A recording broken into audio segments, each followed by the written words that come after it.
Perignon became mine in 2018, and we've had a wonderful partnership. I have been able to show him myself successfully, St. George Intermediate 1, and now he's in his 20s, believe it or not. So I have started focusing more on using him for teaching other people to do dressage. So gait, when I want to make a transition, then I have to say, hey, we're going to do this. I do this with my spur a little bit, sometimes the whip, and then I bring both legs back together for the trot transition. Good boy. All right.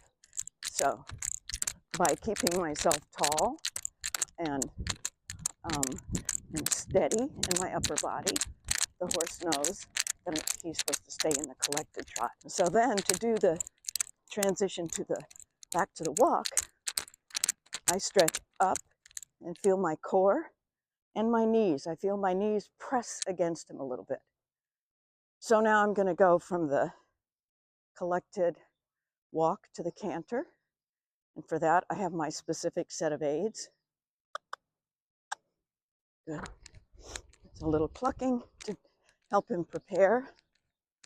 Good. Okay.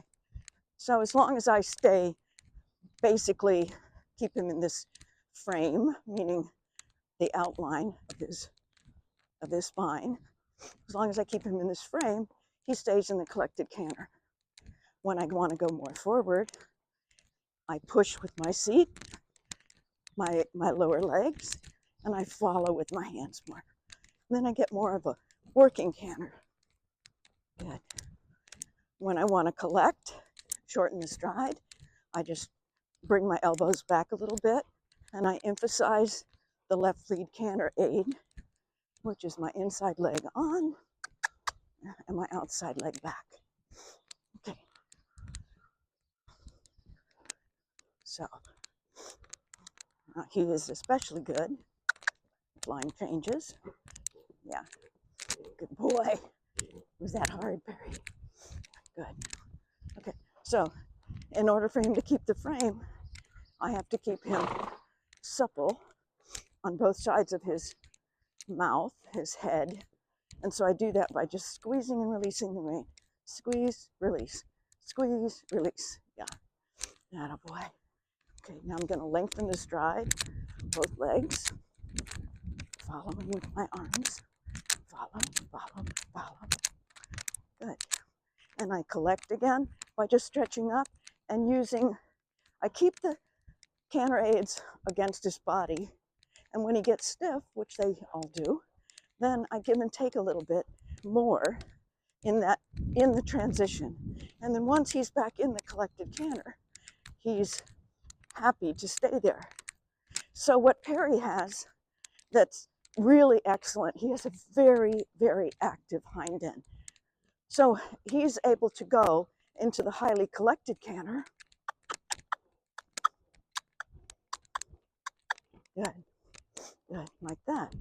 So again, telling him to go forward and using enough tension in my upper body that he is going to shorten his stride. And he knows that he's supposed to stay in the canter. Gonna do another flying knee change. Good. And we'll do it on this side. So from the collected canter, I stretch up. Good. It's a little harder on this side for him, so he lifts his head a little bit more. I'll try it again.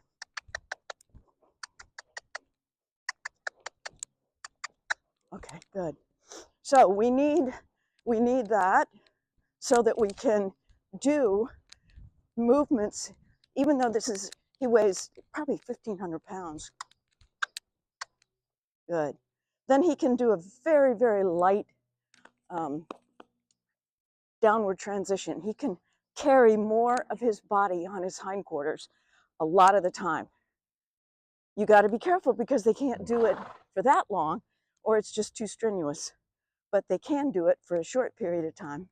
And one of the best things about Perry is that he's able to respond to the aids that I've taught him, and thereby together we can teach someone else.